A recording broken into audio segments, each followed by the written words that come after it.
Assalamualaikum warahmatullahi wabarakatuh. Pada kesempatan ini kita akan belajar tentang kondisi alam Indonesia bersama saya, Ibu Maria Audiberti SPD.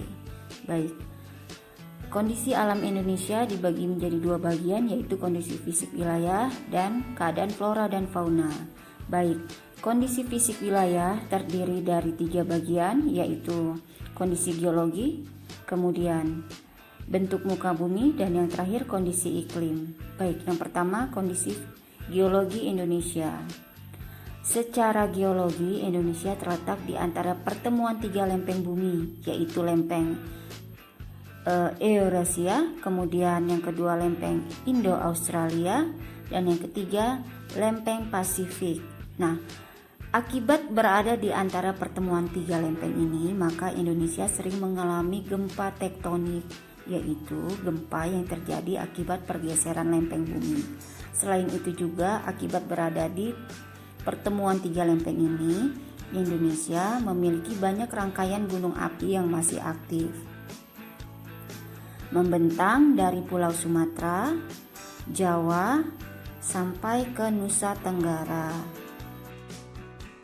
Selanjutnya yaitu bentuk muka bumi Indonesia. Bentuk muka bumi Indonesia terdiri dari beragam bentuk, di antaranya yaitu dataran rendah, dataran tinggi, bukit, gunung, dan pegunungan. Nah, pada peta ini bentuk muka bumi Indonesia dibedakan oleh warna. Yang pertama yaitu warna coklat tua menunjukkan daerah pegunungan, kemudian warna hijau menunjukkan daerah perbukitan. Selanjutnya warna coklat muda menunjukkan daerah dataran tinggi, dan yang terakhir warna kuning menunjukkan daerah dataran rendah. Selanjutnya kondisi iklim Indonesia.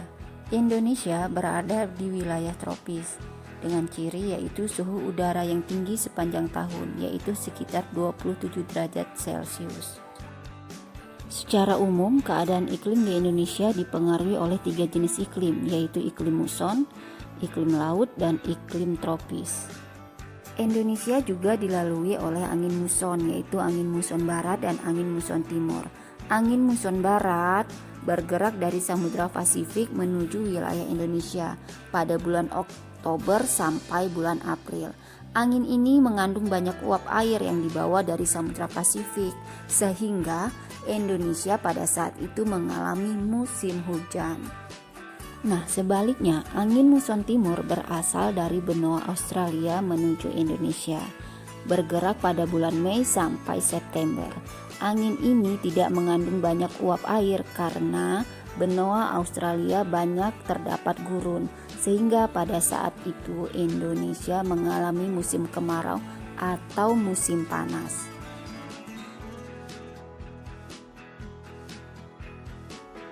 Oke, selanjutnya kita akan pelajari bagaimana persebaran flora dan fauna di Indonesia. Fauna di Indonesia dapat dikelompokkan menjadi tiga corak, yaitu fauna bagian barat, bagian tengah, dan bagian timur. Nah, garis yang memisahkan fauna Indonesia bagian barat dengan tengah dinamakan garis Wallace, sedangkan garis yang memisahkan fauna Indonesia bagian tengah dan timur dinamakan garis Weber. Fauna bagian barat memiliki ciri atau tipe seperti halnya fauna Asia, sehingga disebut tipe Asiatik.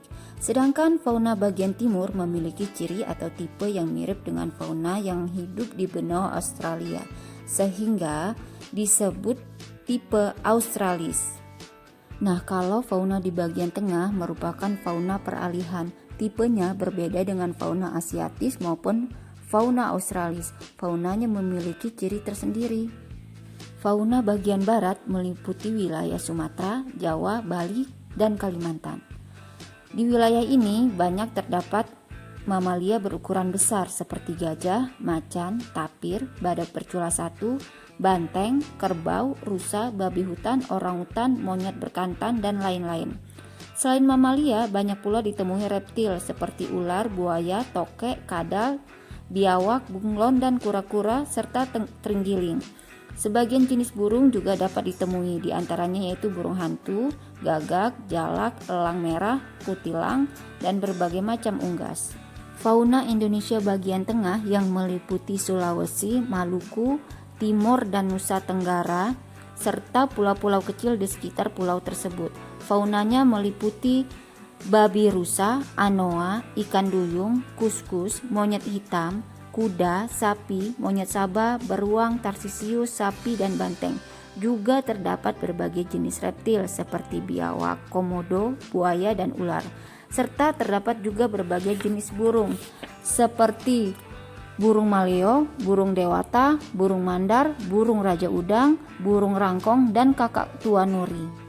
Sedangkan Indonesia bagian timur meliputi Papua, Halmahera, dan Kepulauan Aru. Faunanya berupa kanguru, beruang, walabi, landak irian, kuskus, pemanjat berkantung, kanguru pohon, dan kelelawar. Di wilayah ini tidak ditemukan kera. Kemudian banyak juga terdapat reptil seperti biawak, buaya, ular, kadal, dan juga banyak terdapat berbagai jenis burung seperti cendrawasih, nuri, raja udang, kasuari, dan namudur. Oke, selanjutnya persebaran flora di Indonesia. Flora di Indonesia dapat dibedakan menjadi dua kelompok besar, yaitu Indo-Malayan dan Indo-Australian. Indo-Malayan meliputi kawasan Indonesia Barat, yaitu Sumatera, Kalimantan, Jawa, dan Bali. Sedangkan kelompok Indo-Australian meliputi kawasan Indonesia, Pulau Sulawesi, Nusa Tenggara, Maluku, dan Papua.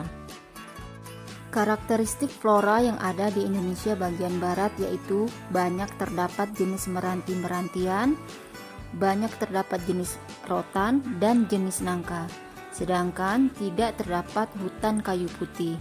Sedangkan jenis tumbuhan matoa dan sagu juga jumlahnya sangat sedikit.